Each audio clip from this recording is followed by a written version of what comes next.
This presentation is on waves and optics. How can waves be generated? Waves are generated with energy that is transferred through a medium or space that creates a disturbance that outwardly travels. The waves type facilitates how the wave in question is produced. The types of waves are mechanical waves such as ground waves, such as sound waves, water waves, seismic waves, electromagnetic waves, and waves on strings such as instruments. Mechanical waves. Sound waves. Mechanical waves need a medium like air or water to operate. Sound and water waves are examples of this. Sound waves are generated by vibrations caused by speakers, vocal cords, explosions, as well as many other ways. As the object moves back and forth, air particles vibrate. When these particles and neighbouring particles collide, a series of compressions at high pressure regions and refractions, low pressure regions, are created. These travel through the air as a sound wave. An example of this is speaking. Mechanical waves. Water waves are generated by wind. Water waves are generated by the wind, objects dropping in water, boats moving through the water, or earthquakes that may happen under the ocean. The wind that blows through the water surface creates waves that are usually quite subtle. Objects that are dropped into the water disrupts the calmness and creates ripples across the surface.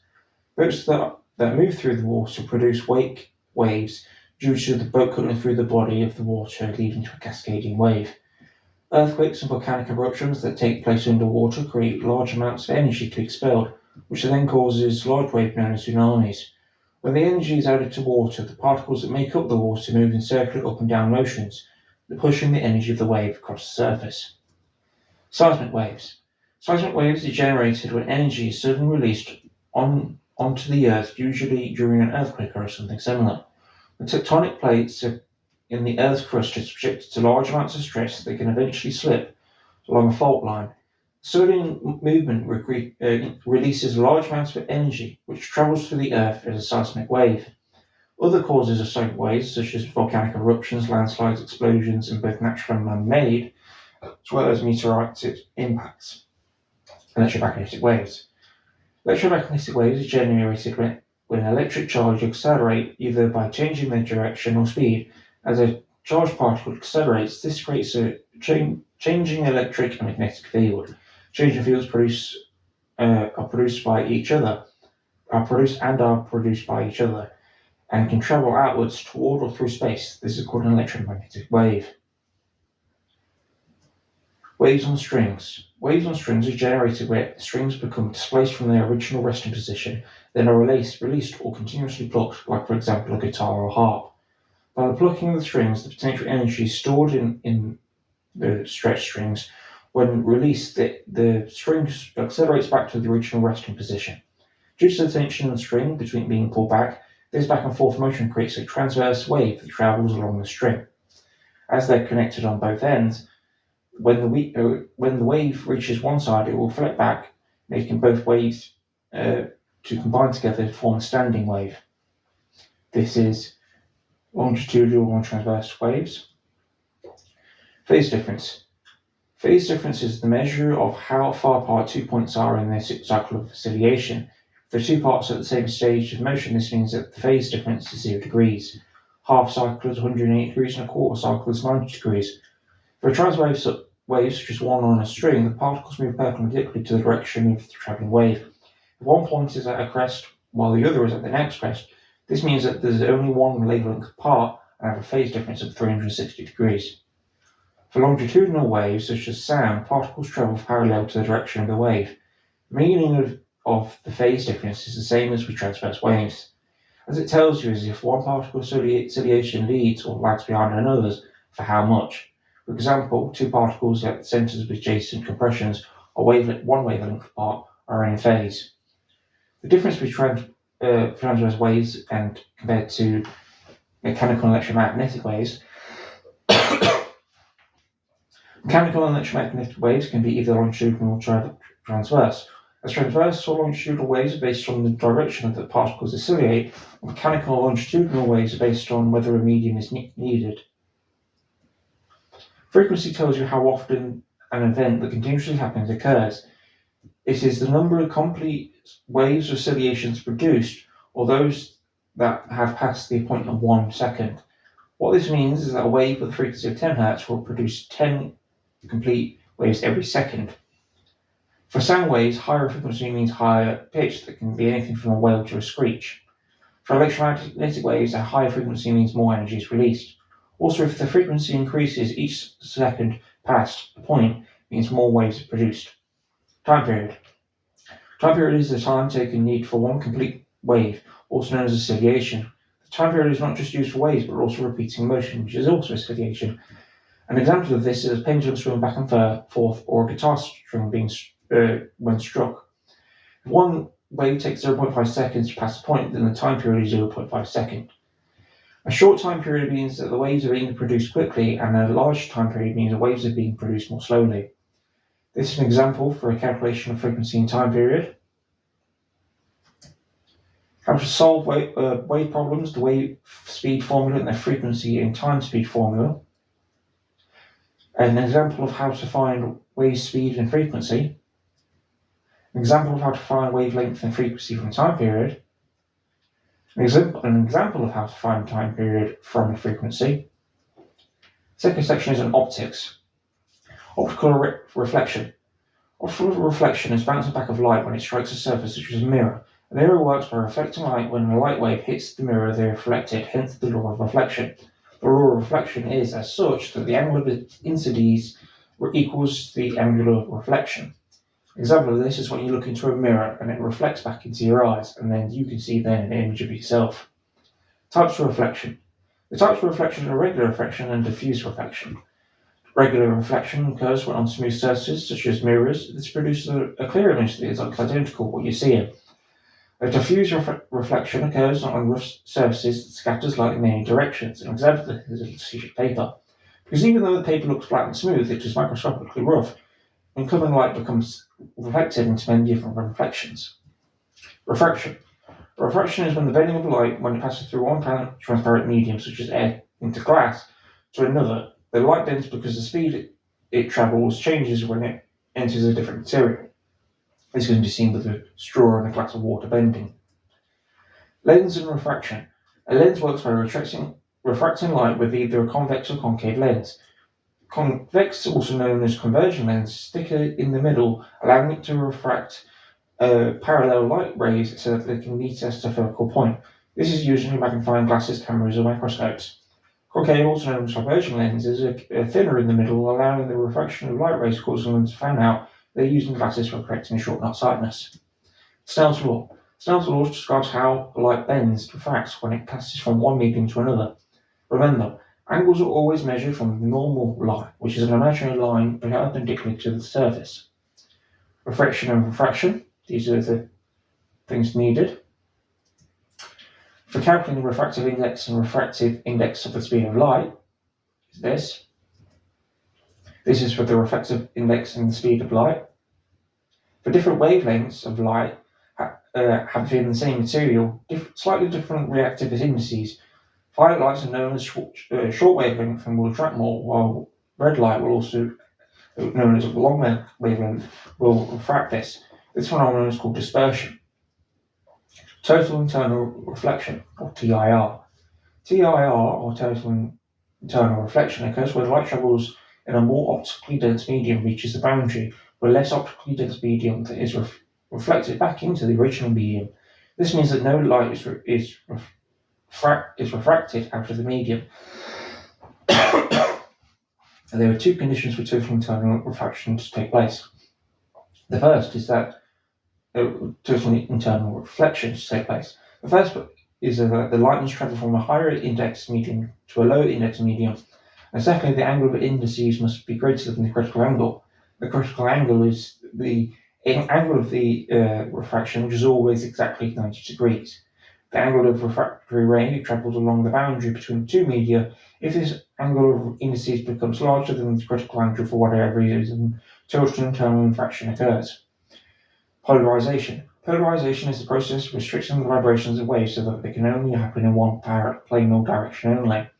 The only way that can be polarized are transverse waves because their vibrations are perpendicular to the direction of travel. Longitudinal waves can't be polarized due to their vibrations parallel to the direction of travel. How polarization works. A light wave normally vibrates in many different planes perpendicular to the direction of travel. This is known as unpolarized light. Polarizing filter allows the vibrations only one direction to pass through, leading to the resulting transmitted light becomes polarized light. Evidence that light is transverse. As only transverse lights can be polarized, and the fact that light can only be polarized, this evidence suggests that transverse electromagnetic waves are light. Wave applications of polarization. Applications of polarization are shown with that of polarized sunglasses to reduce the glare received from reflective surfaces such as water, roads, snow, and windows. The lenses in the sunglasses block polarized reflected light that is horizontal, creating a clearer viewing experience. Section 3. Electromagnetic waves are very varied, as shown here. This is showing them. You have radio waves, microwaves, infrared radiation, visible light, ultraviolet radiation, X-rays, and gamma rays. Radio waves have the longest wavelength but the lowest frequency. They travel distances that can diffract easily and are used in such things as radio broadcasting, television, and mobile communications. While microwaves have a long wavelength with low frequency and can pass through the atmosphere and absorbed by water molecules. This is why they're used in microwave ovens as well as satellite communications on Wi-Fi. Infrared radiation has a medium-long wavelength and a medium-low frequency. They're associated with heat transfer and used in thermal imaging, remote controls, night vision, and heating systems. Visible light has a medium wavelength and medium frequency and is detectable by the human eye. It's used in vision, photography, fiber optics, and lighting. Ultraviolet radiation has a short wavelength, high frequency, and causes fluorescence and can damage living cells. They're used in sterilization, security marking, tanning, and forensic analysis. X-rays have a very short wavelength, very high frequency, and can penetrate soft tissues but absorb by dense materials. They're used in medical imaging, airport security, and industrial inspections. Gamma rays have the shortest wavelength but the highest frequency, have the most penetrating and energetic. They're used in cancer treatment, sterilizing medical equipment, as well as scientific research. Section 4. Two-source interference pattern. A two-source interference pattern is formed when waves from two coherent sources overlap themselves and combine together. These sources have the same frequency and maintain a constant phase difference, as when the waves meet, they undergo superposition, leading to displacement adding together. Constructive interference. Constructive interference when a crest meets a crest or when a trough meets a trough. The waves reinforce each other to produce a wave with a large amplitude. This creates regions of maximal intensity of bright fringes for light and loud sounds for sound. Condition of path difference is this.